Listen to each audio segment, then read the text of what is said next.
ହେଇଗଲା ପଞ୍ଚୁକର ଆମର ଚତୁର୍ଥ ଦିନ।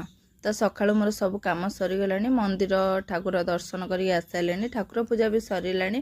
ତ ପ୍ରଥମେ ସକାଳେ ଆଜି ମୁଁ ଜଳଖିଆ ବନେଇଦେଲି, କାରଣ ସାର୍ ଆମର ବାହାରୁଛନ୍ତି ଗାଁକୁ ଯିବେ। ତ ଝୁଡ଼ଙ୍ଗ ଆଳୁର ଭଜା ଆଉ ରୁଟି ବନେଇଦେଲି, କାରଣ ସେ ଖାଇ ଦେଇକି ଯିବେ।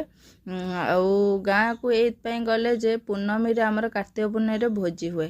ସାର୍ ଆମର ଭୋଜି ଦିଅନ୍ତି, ସମସ୍ତେ ଖାଆନ୍ତି, ଗାଁ ସାରା ବହୁତ ଲୋକ ଖାଆନ୍ତି। ଆଉ ଆମେ ତ ସମସ୍ତେ ହିଁ ପଳଉ ପୂର୍ଣ୍ଣମୀରେ, କେହି ବି ଏଠି ରହୁନା, ଗାଁରେ ଭୋଜି ଭାତ ହୁଏ ନା। ଆଉ ମାଆଙ୍କ ପାଇଁ ଯେହେତୁ ମା ଅଛନ୍ତି, ମାଆଙ୍କୁ ତ ଛାଡ଼ିକି ଯାଇ ହେବନି, ସେଥିପାଇଁ ସିଏ ତାଙ୍କର ବାହାରିକି ଗଲେ ଗାଁକୁ।